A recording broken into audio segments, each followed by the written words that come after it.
बहुत पहले की बात है। हिंदुस्तान के एक खूबसूरत शहर विजयनगर में एक बादशाह राजा वीरसेन था, जिसकी शहजादी राजकुमारी ललिता दुनिया की हसीन तरीन कनी थी। उसी शहर के मुज़ाफ़ात में एक गरीब कुम्हार रामू अपनी बूढ़ी माँ के साथ रहता था। एक रात अचानक इतना बड़ा ज़लज़ला आया कि शहर की सबसे ऊंची मीनार गिर गई और उसके मलबे तले शहजादी की माँ मलिका कालका की मौत हो गई। पूरा शहर मातम में डूब गया। बादशाह वीरसेन की आंखों से आंसू बह रहे थे और शहजादी ललिता चीख चीख कर रो रही थी। इस हादसे ने पूरी सल्तनत का नक्शा बदल कर रख दिया। बादशाह ने सोग मनाने के लिए सारे शहर में रोशनियां बंद करने का हुक्म दे दिया। उस रात के बाद शहजादी की आंखों में हमेशा के लिए उदासी बस गई। रामू कुम्हार रोज अपनी माँ बनिया के लिए मिट्टी के बर्तन बनाता और उन्हें शहर के बाजार में बेचकर रोजी कमाता। उसकी माँ बहुत बूढ़ी और नातवां थी। उसे चलने फिरने में दुश्वारी होती थी। रामू की बहन गोरी भी उसके साथ रहती थी, जो शौहर के जुल्म से तंग आकर घर आ गई थी। गोरी के शौहर ने उसे निकाल दिया था और अब वो अपने भाई के सहारे थी। कुम्हार का छोटा सा कच्चा मकान, एक टूटी फूटी छप्पर और रोजाना की भूखमारी जिंदगी थी। रामू के पास अपनी माँ के इलाज के लिए पैसे नहीं थे और ना ही अपनी बहन की इज्जत बचाने की ताकत थी। गलियों में लोग उनका मजाक उड़ाते थे और कहते थे, देखो ये कुम्हार का बेटा है। उसकी माँ अक्सर कहती थी कि बेटा, गुर्बत से बढ़कर कोई जुल्म नहीं। एक दिन शहर के मालिक लखन सिंह नामी एक जमींदार ने रामू को बुलाया और कहा कि उसके घर के तमाम मटके फोड़े से टूट गए हैं, तुम नए बना दो। रामू ने कहा, जी मालिक, मैं बना दूंगा। मालिक ने कहा, 20 मटके 2 दिन में चाहिए, वरना तुम्हारा हाथ कटवा दूंगा। रामू बहुत डर गया और जल्दी से मटके बनाने लगा। दूसरे रोज जब वो मटके लेकर मालिक के घर पहुंचा तो मालिक ने कहा, ये मटके गंदे हैं और मैं तुम्हें 1 पैसा भी नहीं दूंगा। रामू ने कहा, मालिक, मुझे भूखों मरने वाली माँ और बहन है। मालिक ने उसे झाड़ू से मारा और घर से निकाल दिया। उस दिन रामू को पहली बार एहसास हुआ कि अमीरों की अदालत में गरीब की आवाज कभी सुनी नहीं जाती। रामू जंगल की तरफ चला गया। वहां एक पुराने पीपल के दरख्त के नीचे बैठकर रो रहा था कि अचानक एक बुढ़िया वहां आई। बुढ़िया ने उसे आंसू पोंछते हुए कहा, बेटा, इतना क्यों रो रहे हो? रामू ने सारा वाकया सुनाया तो बुढ़िया मुस्कुराई और अपनी झोली से एक छोटा सा सुर्ख फल निकाला। उसने कहा, ये फल खा ले, तेरी सब परेशानियां दूर हो जाएंगी। रामू ने फल खा लिया तो उसे फौरन ऐसी ताकत मिली कि वो एक हाथ से दरख्त उखाड़ सकता था। बुढ़िया गायब हो गई और रामू वापस गांव आया। रास्ते में रामू को एक जख्मी उकाब मिला जो जमीन पर गिरकर कराह रहा था। रामू ने अपना आंचल फाड़कर उसके पर बांधे और उसे पानी पिलाया। उकाब ने अचानक इंसानी जबान में कहा, शुक्रिया कुम्हार के बेटे, तूने मेरी जान बचा ली। रामू चौंक गया और बोले, तुम बोलते हो? उकाब ने कहा, हाँ, मैं सुल्तान हूं परिंदों का। मुझे एक जादूगर ने बद्दुआ दे रखी है। मेरी एक खास ताकत है कि मैं आसमान की बुलंदी से वो कुछ देख सकता हूं जो कोई नहीं देख सकता। अब से मैं तेरा साथी हूं।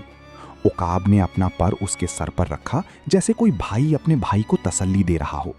उकाब रामू के कंधे पर बैठ गया और दोनों शहर की तरफ चल पड़े। शहजादी ललिता अपनी सहेलियों के साथ शहर के बाहर झील के किनारे पिकनिक मनाने गई।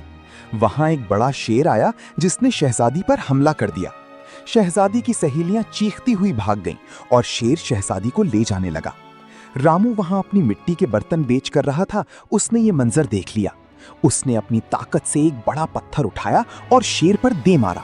शेर वहीं गिरकर मर गया। शहजादी ललिता बेहोश थी। शेर के पंजों में शहजादी का गले का हार फंस गया था, जिसके दाने बिखर रहे थे। रामू ने उसे पानी छिड़ककर होश में लाया। शहजादी ने आंखें खोली तो सामने एक गंदा मट्टी में लथड़ा हुआ कुम्हार खड़ा था। उसने कहा, तू कौन है? रामू ने जवाब दिया, मैं तुम्हारा मुहाफिज हूं। शहजादी ने गुस्से से कहा, दूर हट मुझसे, ए नीच इंसान। रामू का दिल टूट गया। रामू अपने उकाब के पास वापस आया और बोले, देख सुल्तान, इसे मेरी जान बचाने की कोई कदर नहीं। उकाब ने कहा, घबराना, रात को मैं शहर के ऊपर उड़ूंगा और बादशाह को सब बताऊंगा। रात हुई तो उकाब उड़कर महल की खिड़की पर बैठा, जहां बादशाह सोने जा रहा था। उकाब ने अपनी चोंच से खिड़की खटखटाई। बादशाह चौंक कर उठा और उकाब को देखकर डर गया। उकाब ने कहा, बादशाह सलामत, मैं परिंदों का सुल्तान हूं, आज तुम्हारी बेटी की जान एक गरीब कुम्हार ने बचाई है। खिड़की पर परिंदे के साथ एक चांदनी रात की किरण भी ठहर गई थी, जैसे वो भी सुन रही हो। बादशाह हैरान रह गया और बोला, सच? उकाब ने कहा, सुबह तुम खुद शहजादी से पूछ लो। बादशाह ने उकाब को इज्जत से रुखसत किया। सुबह बादशाह ने शहजादी से पूछा, बेटी, कल कौन तेरे पास आया था? शहजादी ने कहा, बाप, एक गंदा कुम्हार था, उसने मुझे छुआ था। बादशाह ने कहा, उसने तेरी जान बचाई है। उसी वक्त बादशाह के वजीर ने कहा, हुजूर, शहर में एक नया कानून लाया जाए कि जो शहजादी को छुए उसे कत्ल कर दिया जाए। बादशाह ने फौरन ये कानून बना दिया। रामू को यह खबर मिली तो वो बहुत डर गया। उसकी माँ ने कहा, बेटा भाग जा, वरना तुझे मार डालेंगे। रामू ने कहा, माँ, मैं तुम्हें छोड़कर नहीं जा सकता। गौरी ने कहा, भाई तुम जाओ, मैं अम्मा की देखभाल करूंगी। रात को रामू जब सो रहा था, उसे एक अजीब ख्वाब आया। उसके ख्वाब में वो बुढ़िया दोबारा आई और बोली, कुम्हार के बेटे, तेरे पास एक नीला पत्थर है जो दरिया के किनारे पड़ा है। उस पत्थर को छूकर जो चाहे मांग ले। रामू की नींद खुल गई। वो दरिया के किनारे गया तो वाकई एक नीला चमकता पत्थर मिला। उस पत्थर पर कुछ ऐसे नक्श थे जो चांदनी रात में मछलियों की तरह चमक रहे थे। उसने पत्थर को छुआ और बोला, काश मैं शहजादी से अपनी बात कर सकूं। अचानक पत्थर से रोशनी निकली और रामू गायब हो गया। जब उसने आंख खोली तो वो शहजादी के कमरे में खड़ा था। शहजादी डर के मारी चीखने लगी, मगर रामू ने उसका मुंह बंद कर दिया और कहा, चुप रह, वरना पता लग गया तो मुझे मार डालेंगे। शहजादी ने रामू से कहा, तू कौन है और कैसे आया है? रामू ने सारी कहानी सुनाई कि कैसे उसने शेर से उसकी जान बचाई थी। शहजादी की आंखों में आंसू आ गए और वो बोली, माफ कर मुझे, मैंने तुझे नीच इंसान कहा था। उसकी आवाज में लर्जिश थी, जैसे कोई टूटा हुआ शीशा हवा से हिल रहा हो। मगर अभी उनकी थोड़ी देर बातें ही कर रहे थे कि शहजादी की सौतेली मां रानी मंगला ने दरवाजा खोला। रानी मंगला ने कुम्हार को देख लिया और चीख मारी, पकड़ो पकड़ो। सिपाही दौड़ पड़े, मगर रामू ने पत्थर को छुआ और वो गायब हो गया। रानी मंगला ने शहजादी को थप्पड़ मारा और बोली, कल मैं बादशाह को बताऊंगी। सुबह होते ही बादशाह को सारी खबर हो गई। बादशाह ने गुस्से में कहा, इस कुम्हार को पकड़ कर लाओ। रामू को उसके घर से उठाकर दरबार में पेश किया गया। बादशाह ने कहा, कुम्हार के बेटे, तूने शहजादी के कमरे में घुसने की जुर्रत की? रामू ने कहा, हुजूर, मैं बेकसूर हूं। बादशाह ने कहा, तुम्हें शहर बदर किया जाता है और तुम्हारी मां और बहन को कैद खाने में डाल दिया जाएगा। रामू ने अपनी मां की तरफ देखा तो उसकी बूढ़ी आंखों से खामोश आंसू बह रहे थे, जो जमीन पर गिरकर मिट्टी में गुम हो रहे थे। रामू को जंजीरों में जकड़कर शहर के बाहर फेंक दिया गया। उसकी मां और गौरी रोते हुए जेल में बंद कर दी गई। रामू ने आसमान की तरफ हाथ उठाकर कहा, खुदाया, ये क्या जुल्म है? रामू अपने उकाब के साथ जंगल में भटक रहा था। वो कई दिन से भूखा प्यासा था। उकाब ने कहा, मैं उड़कर शहर से खाना लाता हूं, मगर रामू ने कहा, नहीं, तुम्हें कोई देख लेगा। तीसरे दिन रामू ने एक पहाड़ी खो देखी जो बहुत गहरी थी। वो अंदर गया तो वहां 7 मटकों में सोने के सिक्के रखे थे। हर मटके पर एक पुरानी मेहर लगी थी, जिस पर ऐसा जानवर बना था जैसे आग उगल रहा हो। रामू ने उकाब से कहा, ये देख, हम मालदार हो गए। मगर उकाब ने कहा, ये किसी बादशाह का खजाना है, यहां से कुछ मत लेना। रामू ने नहीं मानी और एक मटका लेकर बाहर आ गया। अचानक जमीन फटी और एक बड़ा अजनबी बूढ़ा बाहर निकला, जिसकी आंखों से आग निकल रही थी। वो बूढ़ा दरअसल उस खजाने का राक्षस था। उसने रामू को पहचान लिया और बोला, तुमने मेरी दौलत चुराई है, अब तुम मेरी गुलाम हो। रामू ने कहा, नहीं, मैं तुम्हारी गुलाम नहीं बनूंगा। राक्षस ने कहा, तो मैं तेरी बहन को मार डालूंगा। रामू डर गया और बोला, मैं तुम्हारा कुछ भी कहूंगा। राक्षस की आवाज में आग की चिंगारियां थीं, जैसे कोई भट्टी दहक रही हो और वो धुआं उड़ रहा हो। राक्षस ने उसे एक स्याह धागा दिया और बोला, ये धागा शहजादी के हाथ में बांध दे, फिर वो तुझसे मोहब्बत करने लगेगी।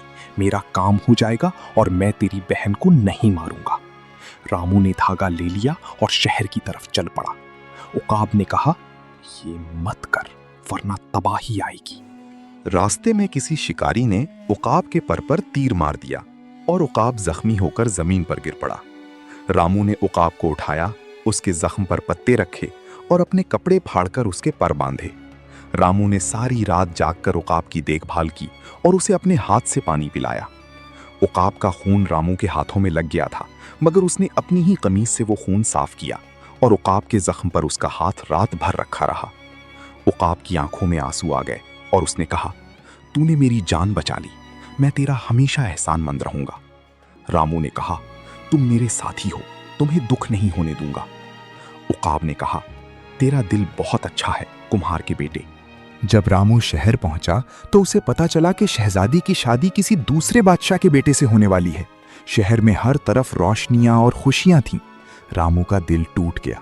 उकाब ने कहा, वो सियाह धागा मत इस्तेमाल कर, वरना पछताना पड़ेगा। रामू ने कहा, मैं तो शहजादी को हकीकी मोहब्बत से चाहता हूं, धोखा नहीं दूंगा। उसने वो धागा अपनी जेब से निकालकर हवा में फेंक दिया और कहा, जुल्म से मोहब्बत नहीं होती। रात को शहजादी अपनी सहेलियों के साथ बाग में बैठी थी कि रामू ने उसे आवाज दी। शहजादी ने कहा, तुम कैसे आ गए? मुझे तुमसे कुछ नहीं कहना। रामू ने कहा, मैं तुम्हें धोखा नहीं दूंगा, लेकिन तुमने मुझे इंसाफ नहीं दिया। अगले दिन शादी की तैयारियां जोरों पर थीं कि रानी मंगला ने एक नया जहर तैयार करवाया। उसने शादी वाले दिन शहजादी को जहर देकर मारने का मंसूबा बनाया ताकि उसका अपना बेटा राजकुमार बन सके। रामू को यह मंसूबा पता चला जब उसका उकाब महल के ऊपर उड़कर आया और उसने रानी को जहर मिलाते देख लिया। जहर का रंग ऐसा अजीब था जैसे अंधेरे में कोई काला सांप रेंग रहा हो और उसकी आंखों से जहर टपक रहा हो। उकाब ने रामू से कहा, रानी शहजादी को मारने वाली है। रामू ने कहा, हमें बादशाह को बताना होगा। उकाब ने कहा, लेकिन तुम्हें तो शहर में आने की मुमानियत है, वरना फांसी। रामू ने कहा, मुझे अपनी जान की परवाह नहीं। शादी वाले दिन रामू ने महल में घुसने की कोशिश की, मगर सिपाहियों ने उसे पकड़ लिया और जेल की कोठरी में बंद कर दिया। रामू ने अपने उकाब से आखिरी बार कहा, जाओ बादशाह को सारी सच्चाई बता दो। जेल की स्याह दीवारों पर रामू का साया इतना टूटा हुआ था जैसे कोई भीगी बिल्ली अपनी जान बचाने के लिए कोने में दबक रही हो। उकाब ने उड़कर बादशाह की खिड़की पर दस्तक दी, मगर बादशाह ने कहा, दूर हो झूठे परिंदे। उकाब बेबस वापस आ गया। रामू जेल में रो रहा था कि उसे एक इशारा सा हुआ। उसने अपनी जेब से नीला पत्थर निकाला और बोला, काश मैं यहां से निकल सकूं। पत्थर से रोशनी निकली और रामू जेल के बाहर खड़ा था। वो दौड़कर शादी की जगह पहुंच गया। शादी की तकरीब में शहजादी अपने दुल्हन के जोड़े में बैठी थी। रानी मंगला ने जहर वाली शराब का प्याला शहजादी की तरफ बढ़ाया। रामू ने वहां पहुंचकर चीख कर कहा, मत पीना, ये जहर है। सब लोग चौंक गए। बादशाह ने कहा, इस कुम्हार को यहां से निकालो। शहजादी का हाथ उस प्याले से बस एक उंगली दूर था, जैसे मौत और जिंदगी के दरमियान बाल का फासला रह गया था। रामू ने कहा, हुजूर, पहले ये शराब किसी और को पिलाकर देख लें। बादशाह ने एक कनीज को शराब पिलाई तो वो फौरन गिरकर बेहोश हो गई। पूरा दरबार हिल गया। रानी मंगला ने कहा, इसने झूठ बोला है, इसने खुद जहर डाला है। रामू ने कहा, हुजूर, मैं आपको पूरी सच्चाई बताता हूं, लेकिन पहले मेरे उकाब को यहां बुला लें। बादशाह ने उकाब को बुलवाया। उकाब आया और उसने सारी कहानी सुनाई कि कैसे रानी ने जहर तैयार करवाया और कैसे वो अपने बेटे को बादशाह बनाना चाहती थी। रानी मंगला ने कहा, यह परिंदा झूठ बोल रहा है। उकाब के आंसू गिरे तो वो मोतियों की तरह बिखर गए और सबने देखा कि सच्चाई खुद रो रही है। तब उकाब ने कहा, अगर मैं झूठा हूं तो मेरे पर झुलस जाएं, लेकिन अगर सच्चा हूं तो रानी के हाथों में छाले पड़ जाएं। अगले ही लम्हे रानी के हाथों से धुआं उठा और उसके हाथों में छाले पड़ गए। सबने देखा तो रानी के हाथों में वही जहर लगा था। बादशाह ने रानी को गिरफ्तार करने का हुक्म दे दिया, लेकिन रानी बोली, मैंने कुछ नहीं किया, यह सब इस कुम्हार की साजिश है। उसने अपने जेब से वो स्याह धागा निकालकर कहा, देखो, ये कुम्हार शहजादी पर जादू करना चाहता था। वो धागा उसके हाथ में सांप की तरह बर खा रहा था, जैसे वो खुद अपनी मौत का सबब बन रहा हो। रामू ने कहा, नहीं हुजूर, मैंने वो धागा कभी इस्तेमाल नहीं किया। शहजादी ललिता ने खड़े होकर कहा, बापजान, ये कुम्हार सच्चा है, इसने कभी मुझे धोखा नहीं दिया। जब शेर ने मुझ पर हमला किया था तब भी उसने मेरी जान बचाई थी और आज भी उसने मुझे जहर से बचाया। बादशाह हैरान हुआ कि उसकी बेटी कुम्हार के हक में बोल रही है। रानी मंगला ने आखिरी हरबा इस्तेमाल किया। उसने कहा, अगर ये कुम्हार सच्चा है तो ये बताए कि वो शहजादी के कमरे में कैसे पहुंचा था उस रात जब उसे देखा गया था। रामू ने अपनी जेब से नीला पत्थर निकाला और कहा, इस पत्थर की मदद से। ये पत्थर मुझे किसी बुढ़िया ने दिया था। बादशाह ने पत्थर को देखा और उसकी आंखें फट गईं। बादशाह के हाथ कांप रहे थे जैसे उसने सदियों पुराना कोई राज छू लिया हो। वो बोला, ये तो वही पत्थर है जो मेरी मां के पास था, जो मरते वक्त गायब हो गया था। ये पत्थर हमारी खानदानी विरासत थी। रामू ने पत्थर बादशाह को दे दिया। बादशाह ने उसे गले लगा लिया और कहा, तुमने ईमानदारी से ये कीमती पत्थर वापस किया। ये पत्थर दरअसल किसी बुढ़िया ने नहीं, बल्कि शहजादी की हकीकी दादी मलिका बदनूर की रूह ने दिया था। मलिका बदनूर को रानी मंगला ने जहर देकर मार दिया था और उसका पत्थर गायब कर दिया था। जैसे ही ये बात खुली, महल की दीवारों से एक ठंडी हवा चली जिसमें फूलों की खुशबू थी, जैसे कोई रूह तसल्ली से सांस ले रही हो। रानी ने इतराफ कर लिया कि उसने मलिका को मारा था। बादशाह रो पड़ा और कहा, मेरी मां को तुमने मारा? रानी मंगला की चाल उखड़ गई और वो जमीन पर गिर पड़ी। बादशाह ने कहा, तुम्हें सबसे बड़ी सजा मिलेगी। उसने रानी को शहर के बाहर फेंक देने का हुक्म दे दिया, जहां जंगली जानवर रहते थे। शहजादी ललता दरअसल रानी मंगला की बेटी नहीं थी, बल्कि मलिका बदनूर की पोती थी और उसका असल नाम कोई और था। बादशाह ने बताया कि जब उसकी मां मर गई थी तो रानी मंगला ने शहजादी को अगवा करके अपनी बेटी बना लिया था ताकि वो तख्त पर कब्जा कर सके। शहजादी को यह सुनकर बहुत सदमा हुआ और वो फूट फूट कर रो पड़ी। उसने रामू को देखा और कहा, तुमने मेरी जिंदगी बचा दी। बादशाह ने ऐलान किया कि कुम्हार रामू को उसकी बहादुरी और ईमानदारी पर शहजादी से शादी करने का शरफ दिया जाता है। सारे शहर में खुशी मनाई गई। रामू ने अपनी मां और बहन को जेल से रिहा करवाया और सब ने मिलकर जश्न मनाया। उकाब ने रामू के कंधे पर बैठकर कहा, मैंने कहा था, सच की जीत होती है। रामू और शहजादी ने शादी की और रामू को शहजादा बना दिया गया। जालिम रानी मंगला जंगल में भटकती रही और उसे कभी कोई पनाह ना दे सका। सबक ये मिला कि नेकी कभी जाया नहीं होती और सच्चाई हमेशा सामने आ जाती है, चाहे उसमें कितना ही वक्त लगे। रामू और उकाब जिंदगी भर साथ रहे। रामू ने अपनी मां और बहन को महल में रखा और पूरे शहर में गरीबों के लिए मुफ्त रोटी बांटने का हुक्म दिया। जमींदार लखन सिंह को सजा हुई कि उसे रामू के सामने हाथ जोड़ने पर मजबूर किया गया। राक्षस ने रामू की ईमानदारी देखकर उसे सोने के तमाम मटके दे दिए और खुद गायब हो गया। उकाब ने अपनी बद्दुआ खत्म करवाने के लिए कभी रामू का साथ नहीं छोड़ा। शहजादी ललिता ने कुम्हार से मोहब्बत की और दोनों ने मिलकर सल्तनत को इंसाफ और मोहब्बत से आबाद किया। ये कहानी हमें सिखाती है कि इंसान को उसके काम से पहचानो, ना कि उसके घर से।